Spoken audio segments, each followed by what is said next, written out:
Continuemos con la segunda parte de la clase de manejo renal de agua y urea. Además de los 4 elementos fundamentales que vimos en la primera parte de la clase, veamos que existen otros factores que pueden afectar la concentración o dilución de la orina. Uno de ellos es la longitud del asa de Henle y el porcentaje de nefronas de asa larga o yuxtamedulares. En los humanos, aproximadamente el 15% de las nefronas son yuxtamedulares, lo que permite concentrar la orina hasta un máximo de unos 1200 miliosmoles por litro. Sin embargo, existen especies, como el ratón del desierto, que tiene un 35% de nefronas con asas largas, lo que les permite concentrar mucho más la orina, alcanzando valores de hasta 5000 miliosmoles por litro. Otro factor que puede contribuir es la tasa de reabsorción de cloruro de sodio en el asa gruesa de Henle. Por ejemplo, ante un incremento del aporte de cloruro de sodio a la asa gruesa, como ocurre cuando aumenta el volumen de filtrado glomerular o ante una disminución de la reabsorción de cloruro de sodio en el túbulo proximal, aumentará la reabsorción de cloruro de sodio en este segmento del nefrón y se incrementará entonces el gradiente córtico-medular y por lo tanto la habilidad de concentrar la orina.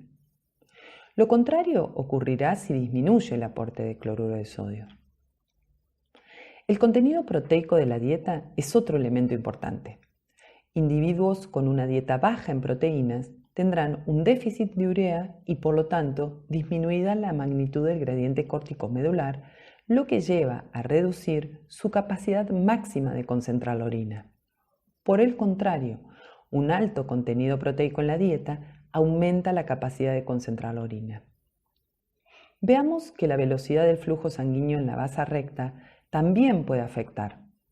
Una reducción del flujo sanguíneo a nivel de la vasa recta permitirá aumentar el tiempo de intercambio de solutos entre el intersticio y la sangre y así retener más solutos en la médula, incrementando la magnitud del gradiente medular y por lo tanto la capacidad de concentrar orina. Por el contrario, un aumento del flujo de sangre no permitirá este equilibrio entre la sangre y el intersticio, disminuyendo el gradiente y la capacidad de concentrar la orina, eso que llamamos lavado medular. ¿Se acuerdan? Por último, la velocidad del flujo luminal en el asa de Henle y túbulo colector también contribuyen. Un aumento del flujo luminal disminuye la reabsorción de cloruro de sodio y de urea, reduciendo la osmolaridad del intersticio medular y entonces la capacidad de concentrar la orina. Bueno, ahora sí podemos decir que abordamos todos los elementos necesarios para entender cómo actúan los riñones a fin de lograr el balance de agua de acuerdo a las necesidades del organismo. El paso siguiente será ver cómo evaluar si estas funciones se llevan a cabo correctamente. Paula, ¿investigaste cómo podemos cuantificar si los riñones tienen conservada su capacidad de concentrar o diluir la orina utilizando el clearance de agua libre? Sí, es un tema que me costó un montón entender, pero creo que me sirvió para reforzar mis conocimientos sobre los mecanismos de concentración de la orina. Como vimos en la primera parte de esta clase, independientemente de si la orina es concentrada o diluida, es necesario excretar una determinada cantidad de solutos, que para una dieta balanceada corresponden aproximadamente a 600 miliosmoles por día. Estos osmoles los podemos eliminar en un volumen muy grande o en un volumen muy pequeño. Por supuesto, estos son extremos y existen situaciones intermedias, entre ellas la de la orina isosmótica. Dado que la cantidad de osmoles es la misma en estas tres condiciones, la diferencia está en la cantidad de agua libre de solutos que contienen. Podríamos entonces transformar la orina iso en orina diluida agregándole agua libre de solutos. Y podríamos también transformar la orina iso en orina concentrada quitándole agua. Recordemos entonces dónde es que se forma el agua libre de solutos en el nefrón. Los riñones generan agua libre de solutos en la luz tubular cuando se reabsorben solutos, principalmente cloruro de sodio, en los segmentos impermeables al agua. El asa de Henle gruesa es el principal segmento diluyente y el segundo es el túbulo distal. En ausencia de hormona antidiurética, el agua libre de solutos no se reabsorberá y se excretará entonces una orina diluida. En presencia de hormona antidiurética, la permeabilidad al agua del túbulo colector es alta. Existe un gradiente osmótico entre la luz y el intersticio, por lo que el agua libre de solutos producida en el asa de Henle y en el túbulo distal se reabsorberá, eliminándose una orina concentrada. Veamos entonces cómo se puede calcular la cantidad de agua libre de soluto generada por los riñones cuando se excreta una orina diluida o la cantidad de agua libre de soluto removida para formar una orina concentrada. Como vimos recién, el volumen de la orina podemos pensarlo como constituido por dos fracciones. Un volumen necesario para disolver todos los solutos que debemos excretar, que sería el volumen de orina que tendríamos si la orina fuese isosmótica con el plasma, y un volumen de agua libre de soluto que se le agrega o se le quita a la orina iso para constituir una orina final diluida o concentrada. El componente de la orina iso lo podemos estimar a partir del clearance osmolar. El clearance osmolar representa un volumen de plasma que se depura de todos los osmoles en una cierta unidad de tiempo y se calcula como cualquier clearance. Será entonces igual a la osmolaridad urinaria multiplicado por el flujo urinario dividido la osmolaridad plasmática. En el caso que la orina sea isosmótica con el plasma, la osmolaridad de la orina será la misma que la del plasma. El clearance osmolar será entonces igual al flujo urinario. Entonces podemos definir también al clearance osmolar como el flujo urinario que tendríamos si la orina fuese isosmótica con el plasma. Por otra parte, el volumen de agua libre que se agregará o quitará a la orina iso para formar una orina diluida o concentrada, la estimaremos a partir de lo que se denomina clearance de agua libre. Podemos reescribir entonces la ecuación de manera general y podemos decir que el flujo urinario será igual a la suma del clearance osmolar y el clearance de agua libre. Y entonces podemos despejar el clearance de agua libre y ver que será igual al flujo urinario menos el clearance osmolar. El clearance de agua libre representa entonces la diferencia entre el flujo real y el que tendríamos si la orina fuese isosmótica. ¿Cómo será el clearance de agua libre en estas tres situaciones? Si la orina es isosmótica con el plasma, el flujo urinario es igual al clearance osmolar. Por lo tanto, el clearance de agua libre será igual a 0. Si la orina es diluida, el flujo urinario será mayor al clearance osmolar, que recordemos que era igual al flujo urinario de la orina iso. Entonces el clearance de agua libre será positivo y representa el volumen de agua libre de solutos que se forma reabsorbiendo cloruro de sodio en el asa gruesa de Henle y en menor medida en el túbulo distal.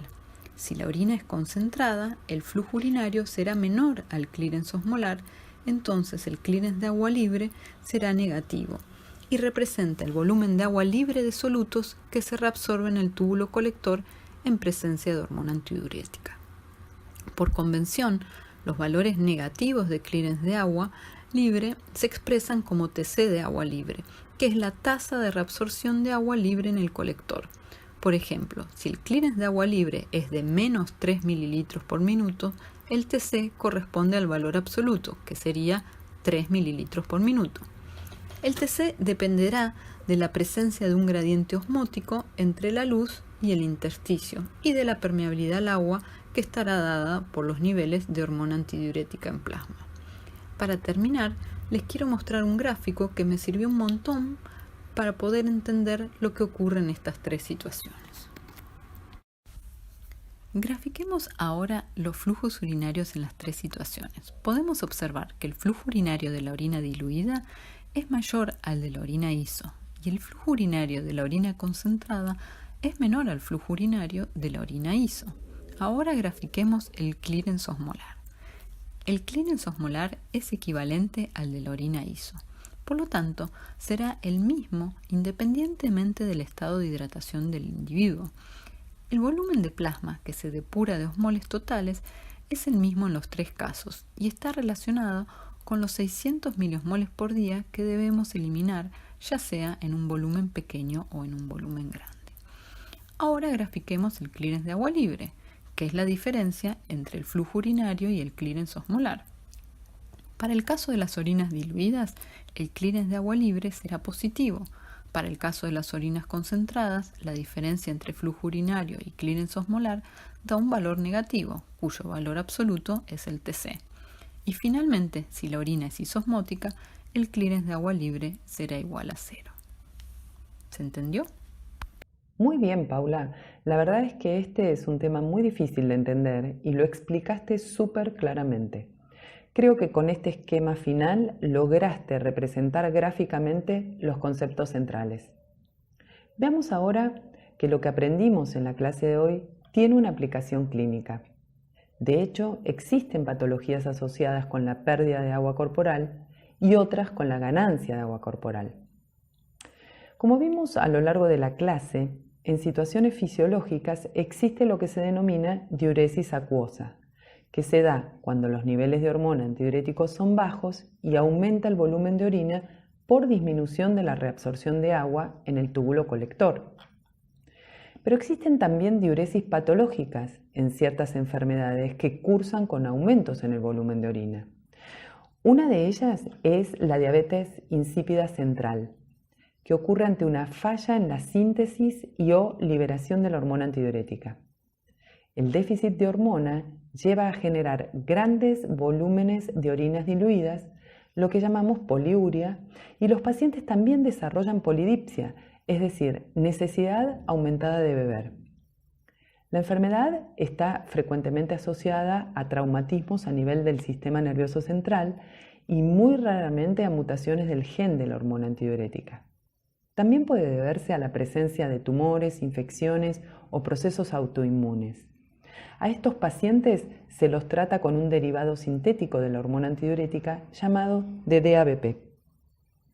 Otra enfermedad que genera diuresis es la diabetes insípida nefrogénica, que se origina a nivel renal debido a que existe un defecto en la acción de la hormona antidiurética en el túbulo colector.